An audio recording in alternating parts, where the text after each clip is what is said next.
Your life is the sum total of every decision you've made up to this point. Every wasted day, every lazy excuse, every moment you chose comfort over progress has led you exactly where you are. Because if you had truly tried, if you had woken up every day obsessed with winning, there is no universe in which you wouldn't have made it by now. If you're broke, it's because you haven't been willing to do what it takes. You're not fighting for your life. You're still waiting for things to get easier. They never will. The competition doesn't get weaker. The only thing that changes is you. You either become rich and powerful or you remain a nobody. Millions upon millions of people who wake up every day, complain about their circumstances, but do absolutely nothing to change them. You wake up, clock in, trade your time for money, barely survive, and do it all over again. That's not living, that's slavery. Most men will waste their lives working for someone else, building another man's empire, living in quiet desperation until they die. They'll never taste real power. They'll never understand true freedom. This moment right now, this is where you decide if you'll be one of the few who break free or if you'll stay a slave. If you're working a job, understand this. You are selling your freedom for pennies. Someone else is profiting from your labor while you struggle to survive. Money isn't given, it's taken. And every dollar you want, there's another man who wants it just as bad. There are no handouts. There is only the man who is willing to bleed for his success and the man who's too weak to fight. Everything is designed to keep you in chain. And the chains around your neck are invisible. They don't need to force you anymore. You willingly accept your cage. If you want power, if you want freedom, if you want respect, you must escape this weak, broke mindset. You must become relentless. If you want to escape this trap, you have to develop the mindset of a warrior. A mindset built on brutal discipline, ruthless ambition, and the will to do whatever it takes. It is 100% your responsibility to rise up, break the chains, and take control of your destiny. So if someone's overweight, they chose to be overweight. If someone's broke, they chose to be broke.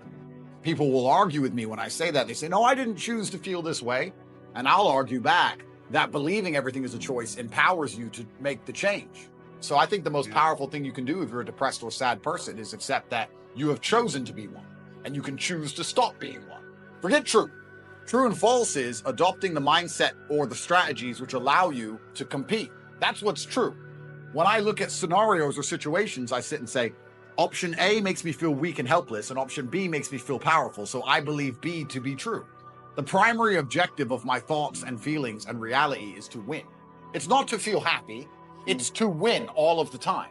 As a man, if you wake up and go, I want to be happy today, you're going to do unimportant, narcissistic, hedonistic garbage. Eat too much, drink too much, sit around and play video games, smoke weed. You're not going to achieve anything if you want to be happy. As a man, 99% of the time, you're going to be stressed or annoyed about something that's just happened, currently happening, or about to happen.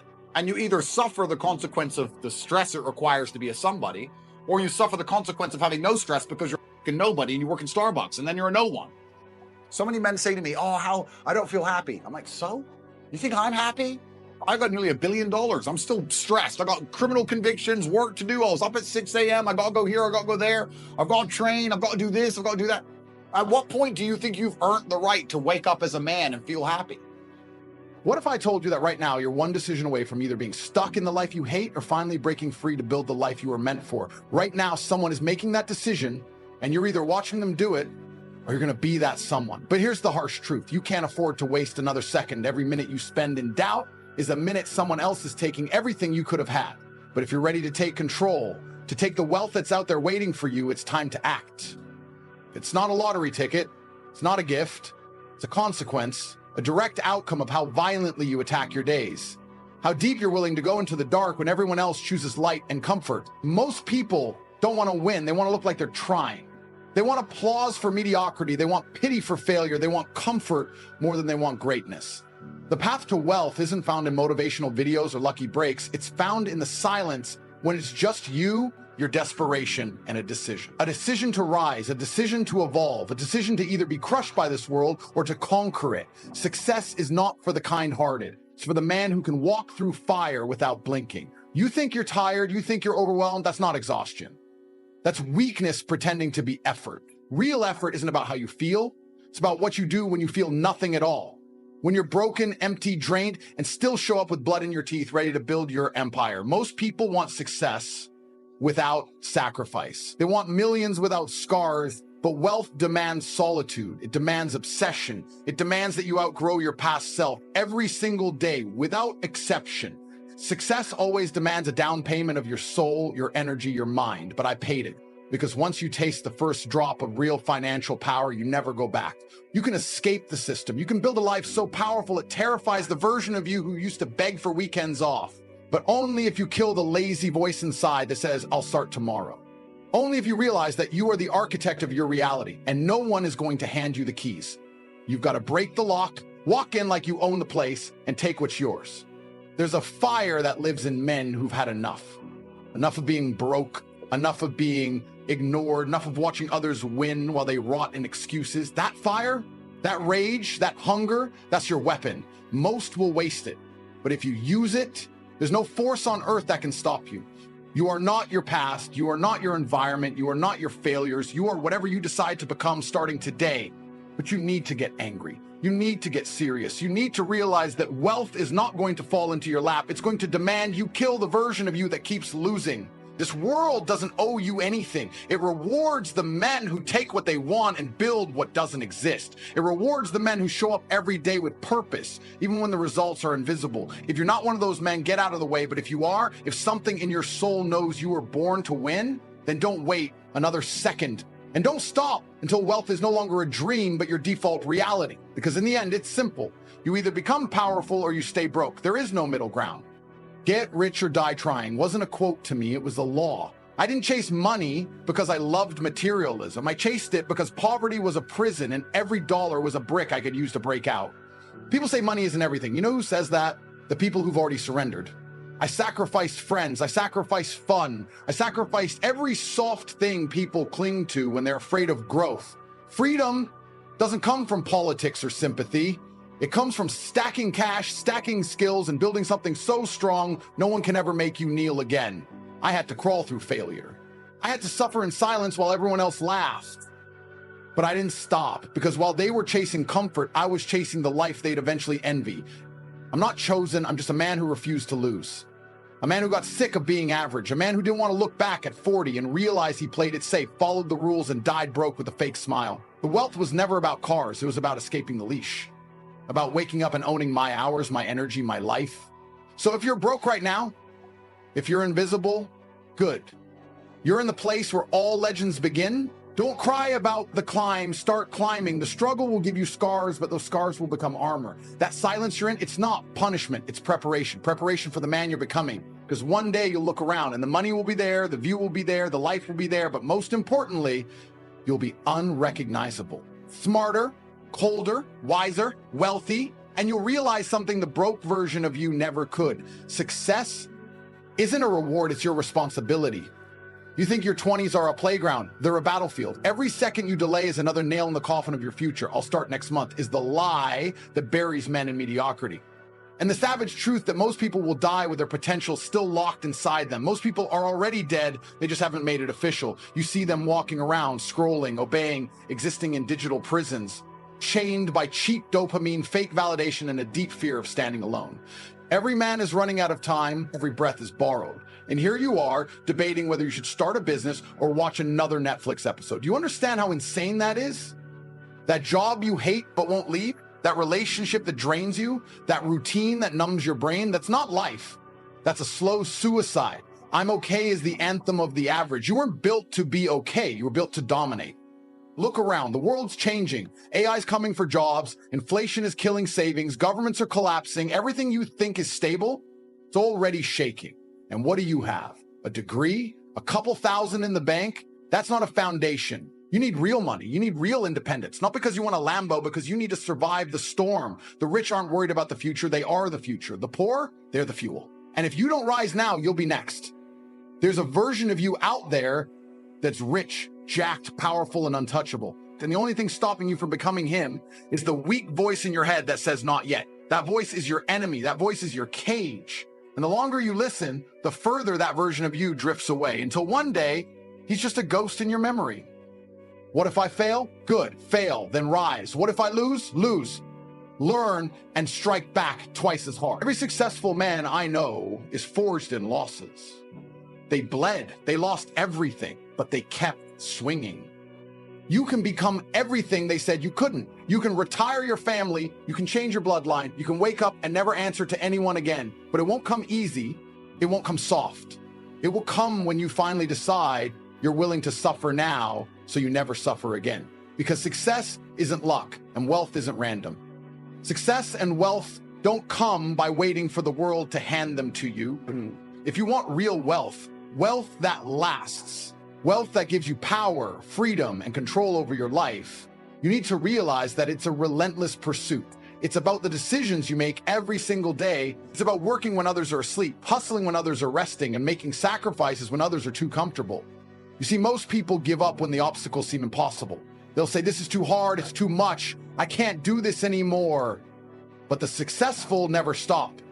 They face the same obstacles, the same pain, the same exhaustion, but instead of running away from it, they lean into it, knowing that this is the fire that will forge them into something greater than they were yesterday. You think success is about having the money? No, it's about becoming the person who attracts money, success, and opportunities.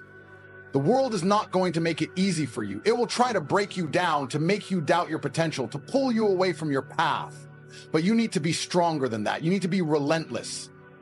Forget about the quick fixes, the get-rich-quick schemes. The only thing that exists is your work ethic, the hustle you put in day after day, no matter how difficult, no matter how discouraging. When no one believes in you, you believe in yourself, you push harder, you dig deeper, and you refuse to be outworked by anyone. Learn, grow, and adapt. Know when to pivot and when to push harder. Every action you take should be focused on moving you one step closer to your ultimate goal.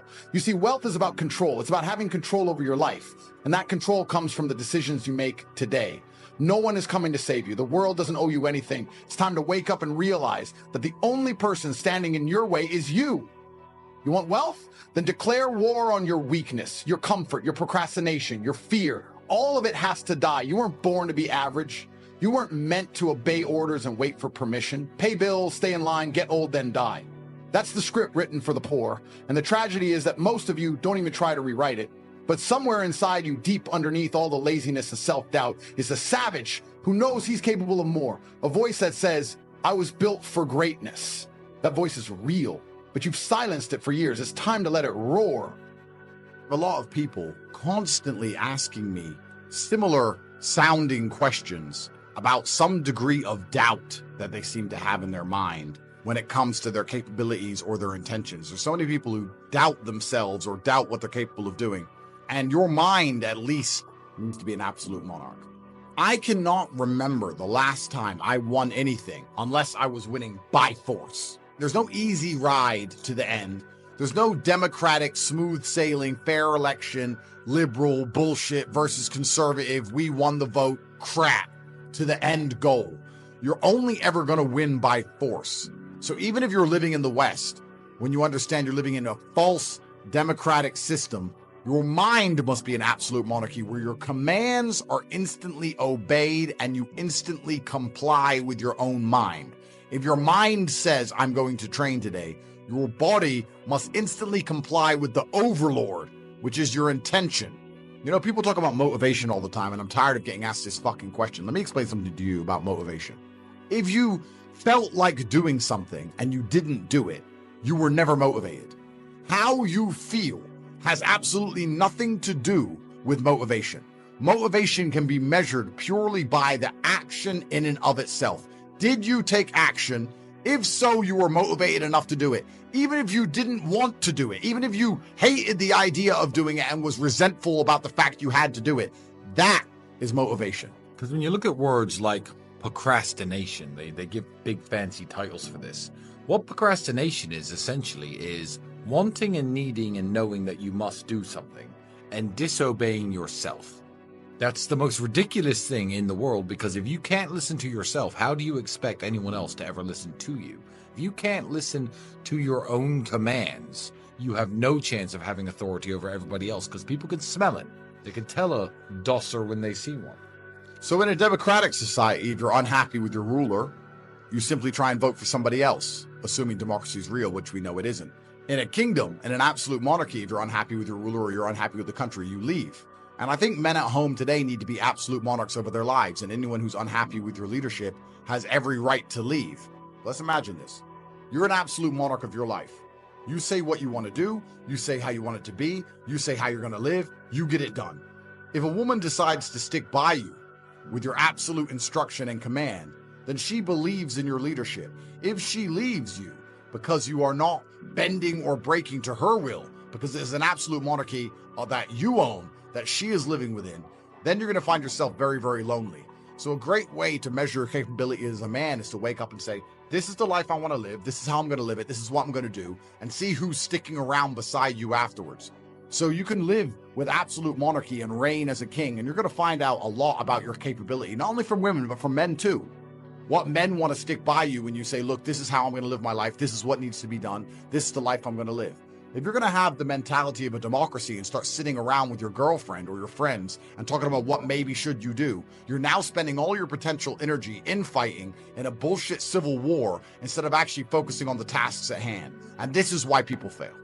Monarchies are built on the faith in the king himself. Democracies are actually based on the forever promise of a better future. Democracies are based on the fact that you have an idiot ruling you now, but don't worry, you get to get rid of the idiot and replace him with somebody competent later. And of course, another idiot wins, and you get told, don't worry, at the next chance, you get to get the idiot out. A king has an obligation to his constituents, which is why you need the mindset of a king for the exact same reason. You now have an obligation to the people who believe in you. You now have an obligation to yourself. You can no longer delay it. You can no longer procrastinate. You can no longer live in the promise of a better tomorrow, of a perfect future. There is right now, and you have obligations you must fulfill.